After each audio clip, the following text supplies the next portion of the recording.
Rakyat tidak mau tahu, rakyat tidak mau mendengar kata tawar-menawar dalam urusan skenario politik kotor yang dijalankan selama proses pemilihan umum. Sehingga kita mendorong agar kemudian lembaga-lembaga yang bertugas, berwenang, berfungsi untuk kemudian punya fungsi memantik proses pembongkaran skenario politik kotor ini dilakukan. Rakyat hari ini sudah menunaikan kewajiban mereka, ya, sudah menjadi warga negara yang baik, tidak ingin ada agenda chaos, tidak ingin ada agenda memekarkan diri, membakar kantor DPR, membakar kantor KPU, Bawaslu dan lain sebagainya, ya. Rakyat hari ini sudah berperan membayar pajak untuk melaksanakan berbagai macam program negara sebagaimana mestinya yang harus dijalankan dengan baik. Rakyat hari ini sudah turun ke jalan untuk meneriakkan suara-suara resahnya. Rakyat hari ini sudah menggunakan seluruh instrumen yang ada, media, aplikasi, segala macam untuk kemudian menyampaikan pesan-pesan serta pembuktian proses kecurangan pemilihan umum kemarin kepada lembaga yang berwenang. Hari ini kalau tidak solid mendapatkan kekuatan dari lembaga-lembaga yang kemudian punya akses secara langsung terhadap perubahan politik kita dalam perubahan bangsa Indonesia ke depan, maka tidak akan mungkin perubahan itu akan terjadi.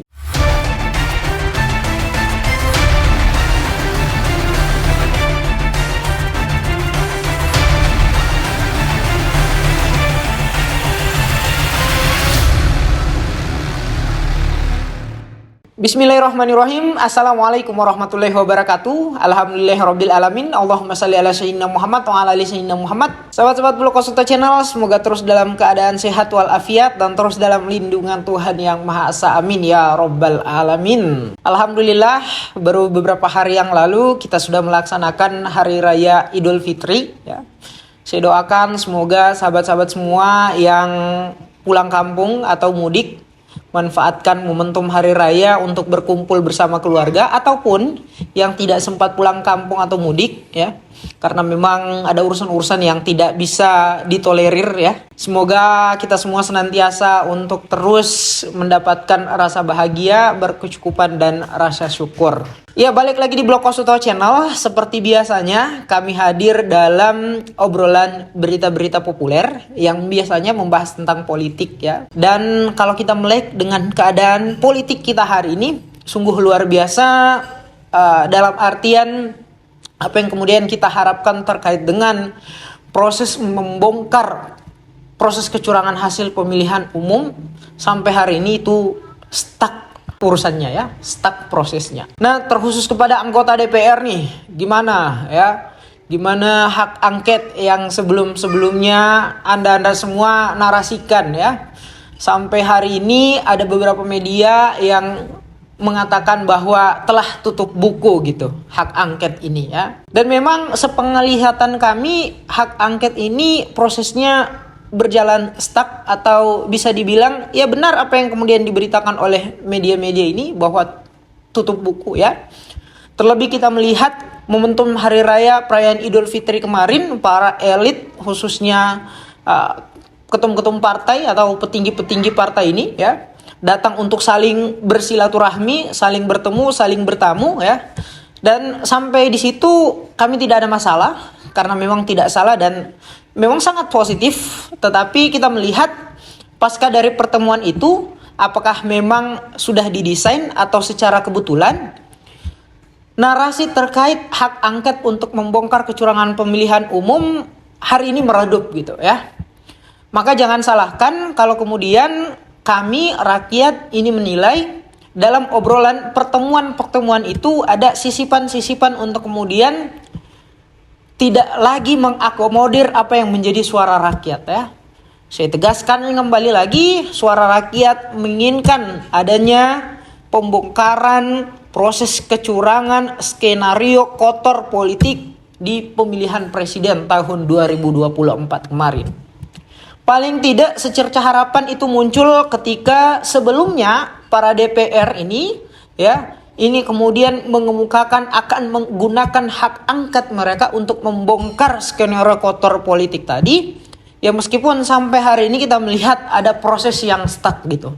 Maka hadirnya video ini sekaligus menjadi pengingat kepada Anda-Anda semua, jangan kembali lagi seperti sebagaimana mestinya kerja-kerja DPR itu terkait hanya memberikan janji manis, lain di mulut, lain di hati ya. Nah, banyak orang yang mengatakan bahwa politik itu dinamis.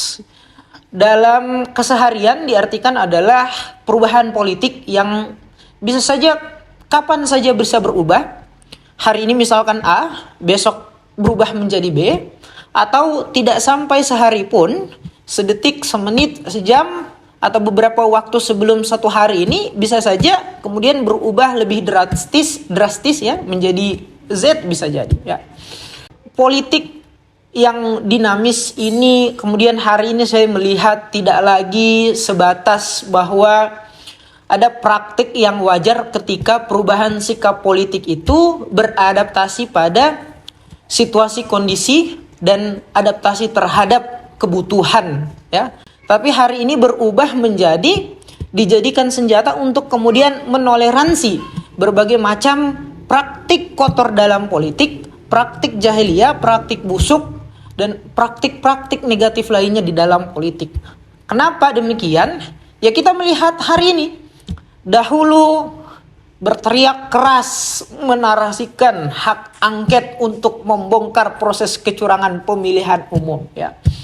Nah, hari ini kita lihat barangkali sudah diamankan masing-masing melalui ketum-ketum partainya atau para cukong-cukong yang ada di belakang. Narasi itu kemudian redup, bahkan diklaim tutup buku ya. Kita melihat hari ini sudah tidak ada lagi ideologi yang mengakar pada partai, kemudian juga individu-individu yang mempunyai integritas yang kuat untuk kemudian berdiri pada prinsip bahwa di dalam politik itu masih punya nilai-nilai kebenaran dan nilai-nilai kebaikan. Seperti itulah keadaan politik kita di Indonesia ini ya. Bahkan saya berani mengatakan konstelasi politik kita di Indonesia ini mengalahkan proses memasak mie instan gitu ya.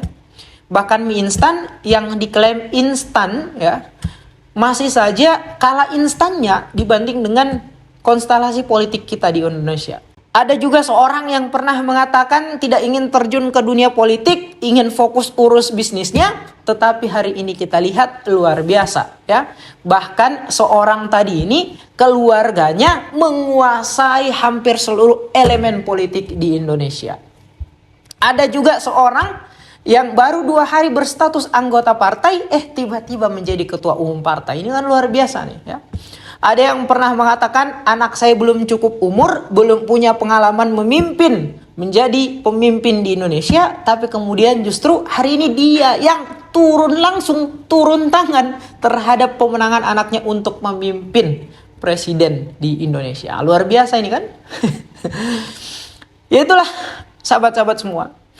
Dan kita melihat pola demikian tidak hanya dilakoni oleh seorang tadi ini ya. Ya saya yakin sih sahabat-sahabat semua sudah mengetahui siapa seorang tadi ini ya. Dan keluarganya tadi ini ya. Nah, pola tadi itu tidak hanya dilakoni dan diperbuat oleh seorang atau bagian dari pemerintahan saja, tetapi hari ini kita lihat DPR pun seperti itu. Seakan sulit sekali membohongi jati diri mereka sebagai dewan pengkhianat rakyat ya. Asik sekali kemarin ketika menjadi poros perlawanan dari kontestan politik tertentu, teriak pihak sana curang, teriak pihak sini curang, ingin melaksanakan hak angket dan lain sebagainya, ingin melaksanakan pemilu yang jujur dan adil sesuai dengan prinsip pemilihan umum itu sendiri. Tetapi hari ini justru secercah harapan yang kemudian dipantik dan dimunculkan oleh para anggota DPR tadi dimatikan oleh anggota DPR itu sendiri ya. Ya akhirnya kita tidak heran dalam beberapa forum beberapa tokoh-tokoh politik ini ketika dalam proses pembahasan hak angket untuk membongkar kecurangan pemilu, beberapa di antara mereka hanya saling menertawakan gitu ya. Dalam artian saling menertawakan ini, mereka kayak tidak percaya bahwa ada kemudian pihak yang akan melanjutkan hak angket untuk membongkar kecurangan pemilu, ya. Bukan tidak mungkin karena mereka sudah saling mengetahui kartunya, ya. Sudah saling mengetahui bahwa ini hanya omong-omong doang nih. Hanya ucapan-ucapan manis bagaimana mestinya yang memang sering mereka katakan, ya. Ibu Irma misalkan dalam salah satu diskusi di Universitas Indonesia yang waktu itu mengklaim bahwa seluruh partai ini kura-kura, seluruh partai ini korup, ya. Jadi kalau ada satu partai yang kemudian menuduh partai lain berbuat curang, ya berkacalah, ya. Jadi seakan Ibu Irma mengatakan bahwa mereka semua ini sebenarnya pelaku dari kecurangan itu, ya. Dan kita lihat hari ini juga Pak Deddy Sitorus, kader ganas dari PDIP, mulai narasinya itu sedikit redup gitu, ya. Kemarin teriak keras terkait hak angket bla bla bla bla bla bla. Dalam forum ILC terakhir saya melihat beliau seakan-akan dengan keadaan hari ini yang begitu kacau balau amburadul, beliau menyalahkan seluruh pihak dengan mengatakan kita semua bersalah, sudahlah bla bla bla bla dan lain sebagainya. Nah, inilah kerjaan dari para politikus kita nih, ya. Ketika sampai pada kebuntuan keadaan politik, akhirnya saling melempar tanggung jawab, saling menyalahkan dan semacamnya. Bahkan rakyat yang kemarin mereka dorong untuk yuk rakyat berpartisipasi dalam pemilihan umum hari ini, ya, tentukan hak pilih kalian, gunakan hak pilih kalian mencoblos di hari H pencoblosan pemilihan umum untuk menentukan arah bangsa ke depannya. Tetapi apa kita lihat hari ini, ya? Kita yang didorong untuk berpartisipasi pada kemajuan bangsa, kemudian kita juga yang disalahkan. Nah, ini luar biasa, ya. Maka satu forum lain saya teringat apa yang kemudian menjadi instruksi dari Pak Rocky Gerung kepada Ketua Bawaslu waktu itu. Yang sama narasinya menyalahkan kita semua bersalah, kita semua punya andil untuk perbaikan A, B, C, D dan lain sebagainya. Padahal Anda semua itu pemain, ya, di ranah politik elektoral nasional. Kenapa kemudian ketika ada hal-hal yang berkaitan dengan kesalahan, akhirnya orang semua yang diikutkan dalam kesalahan tersebut? Kita sudah berperan untuk kemudian memberikan pajak, memberikan tugas dari kerja-kerja warga negara yang baik untuk para penyelenggara yang diharapkan juga bekerja dengan baik. Tetapi ketika kalian semua tidak bekerja dengan baik, kok rakyat lagi yang diikutkan dengan kesalahan atau kerja-kerja yang tidak baik kalian lakukan. Nah, ini kan luar biasa para politikus kita nih, ya. Nah, sahabat-sahabat Blog Kosota Channel, video ini terkhusus kepada mereka, para anggota DPR, ya. Ataupun kalau ada para elit politik yang melihat, segeralah untuk kemudian merefleksi diri. Paling tidak sediakan satu ruang dan waktu untuk membohongi jati diri kalian sebagai Dewan Pengkhianat Rakyat. Dengarlah rakyat, ya. Dengarlah rakyat sebagaimana teks yang tertulis dalam hukum bernegara kita, bahwa DPR bukan Dewan Pengkhianat Rakyat tapi Dewan Perwakilan Rakyat, ya. Anggaplah Dewan Pengkhianat Rakyat itu hanya bersifat sementara gitu, ya. Untuk kalian kesampingkan dulu tuh ego pengkhianatan terhadap rakyat. Jalan sebagaimana tugas, wewenang, fungsi kalian terkait dengan apa yang tertulis dalam hukum bernegara kita. Ya, terakhir ini kembali lagi mengingatkan kepada anggota DPR. Di persimpangan dilema semacam inilah sebetulnya Anda semua diuji, ya. Anda semua diuji terkait dengan hati nurani dan apa yang kemudian menjadi tawaran-tawaran bersifat materi kepada kalian, ya. Rakyat tidak mau tahu, rakyat tidak mau mendengar kata tawar-menawar dalam urusan skenario politik kotor yang dijalankan selama proses pemilihan umum. Sehingga kita mendorong agar kemudian lembaga-lembaga yang bertugas, berwenang, berfungsi untuk kemudian punya fungsi memantik proses pembongkaran skenario politik kotor ini dilakukan, ya. Rakyat hari ini sudah menunaikan kewajiban mereka, ya. Sudah menjadi warga negara yang baik, tidak ingin ada agenda chaos, tidak ingin ada agenda memekarkan diri, membakar kantor DPR, membakar kantor KPU, Bawaslu dan lain sebagainya ya.